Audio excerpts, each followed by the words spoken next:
Hello everyone and welcome to SOS Wrestling and to episode 12 of our Local Global series. Today we do have UPW Fight Night, two of them actually. First one in the first week of July, and then we're going to have the third week of July. And next episode, if you're wondering, it's going to be one more Shockwave, or one more Fight Night on the first week of August, and then we're going to have Shockwave on the third week of August, which is kind of going to be our pay-per-view. I say pay-per-view, but it's still going to be shown on YouTube, just like the special show that we're going to be building up to in these final three fight nights leading up to the Shockwave. But following that, I think we can just jump into it. I don't really have anything special or new to go over that won't really spoil anything, so we'll just jump right into the show. Alright, so to start off Fight Night, Carino, Star, and Takahashi are in the ring to start off the show. Carino says, first off, I'd like to congratulate Star on recapturing his Iron Man title, and with that, I'd like to make a challenge. Tommy, I know the fact that you don't control the UPW championships doesn't sit well with you, so I've decided that if you put up your UPW ownership on the line, these guys will put their titles up as well. I meant to say we've decided, because Colby doesn't call the shots for these guys. It's an alliance type of thing. And Dreamer says, you've really convinced these guys that this is a good idea? Alright, I'll give you your match. But if your team loses, Colby gets fired. Dreamer drops the mic and walks to the back. So, a little bit of extra details on this that I couldn't really fit into the speech or promo naturally. The 3v3 match will be elimination at UPW Shockwave, and obviously if Carino, Star, and Takahashi win, Steve will get control of UPW back, and if Carino, Star, and Takahashi lose against Moose, Dempsey, and Kingston, I think it is, then Star and Takahashi will have to vacate their titles, and Carino will be fired. So, 36 rating on this one. Not a great rating, obviously, but, we're still doing pretty good, and obviously a pretty vital segment to have for the story. Moving on to the first match, about that a decent reaction to the crowd, but Subpar Wrestling, Pyrant defeated Santana in 8:45 by pinfall with a burning hammer, which is interesting. I did not expect a burning hammer from Fire Ant, but I guess that's his finisher. 29 rating on this one. Not the best, but this match didn't really matter. We do have a pretty weak tag team division at this point, and I will look to strengthen that over the coming weeks. It's just a matter of, finances and the fact that our show's only like max 75 minutes long, so there's not a lot of room for our roster, even just our roster at this point. So I'll look probably to lengthen the show, which will make it a little bit more expensive, but I'll start doing bi-weekly more strictly, because I've kind of messed around with that a little bit, because sometimes I forget, but I'll make sure that I do it more consistently, and no worker improvements, so we'll move on to the next segment. In the ring, LAX are beating down on Fire Ant when Silver Ant's music hits, and he runs down to the ring. He is a bit late, and the damage has been done. It's got an 18 rating, about what I was expecting. None of them are really super over, so you can't really complain, because I haven't really done anything to get them over for the most part. So this angle is just for storytelling reasons for the most part. In a decent match, Todd Smith defeated Ray Monroe in 11:55 by pinfall.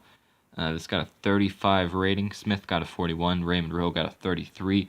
One thing I am happy to say is that Ray Rowe is going to NXT and not Todd Smith. This is Ray Monroe's last match with UPW, by the way, because there was 5 days left on his contract, so I was just like, hey, let's get a little bit of consolation for Todd Smith versus Rowe.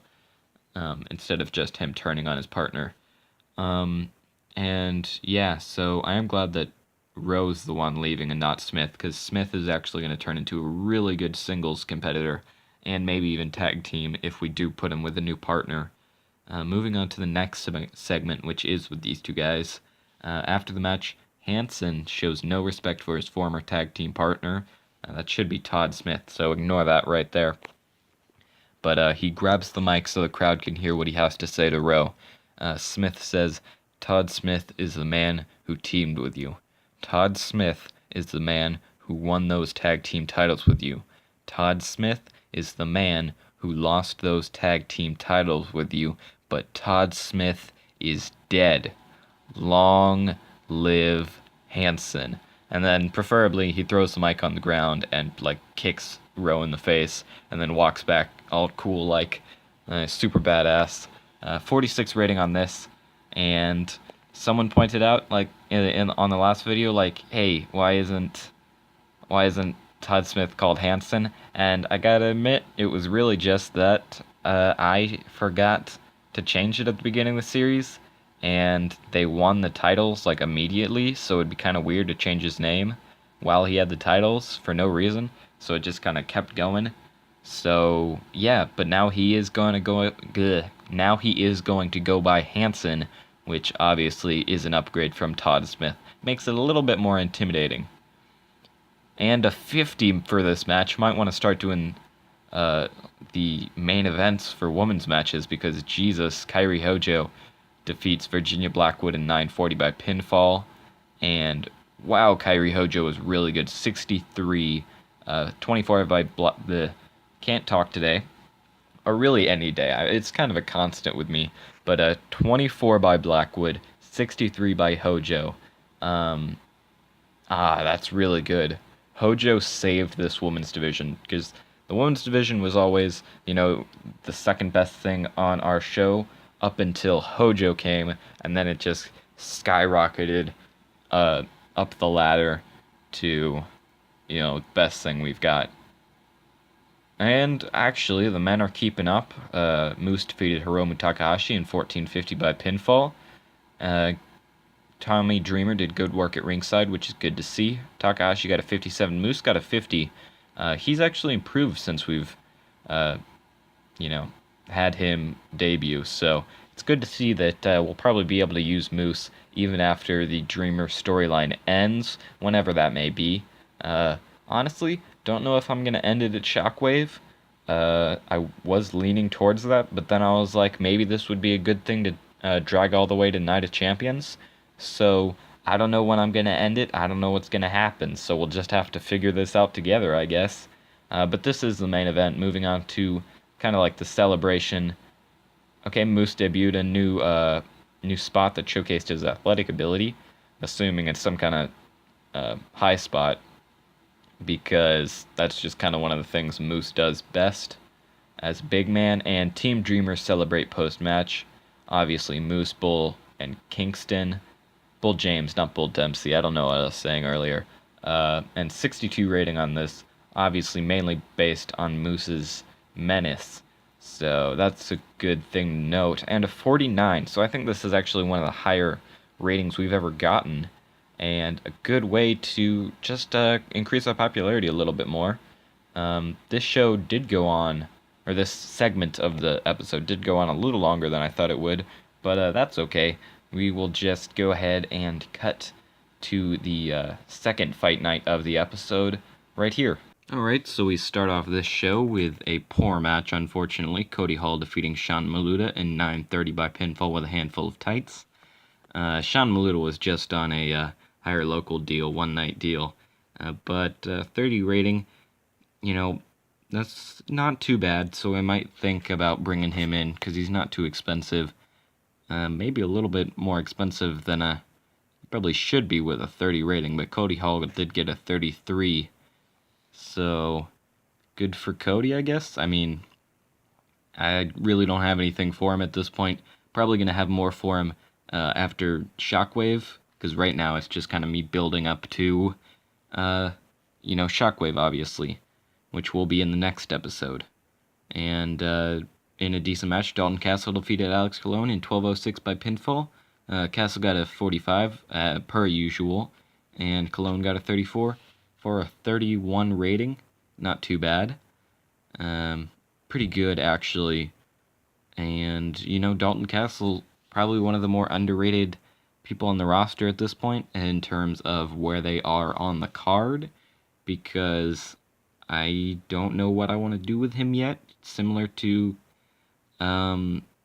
Cody Hall, it'll probably figure itself out after Shockwave, but if you guys do want to pitch some ideas for anyone on the roster, go ahead and do that in the comments. It will be much obliged. Moving on, Flex Freeman versus Hansen. Hansen does defeat Flex Freeman in 7:47 by pinfall for a 40 rating. Flex Freeman actually got a 30. He held his own in this match against Hansen's 45. Maybe put Dalton Castle and Hansen in a program. That might be a good thing, considering Dalton Castle is a former world champion, so he has some credibility.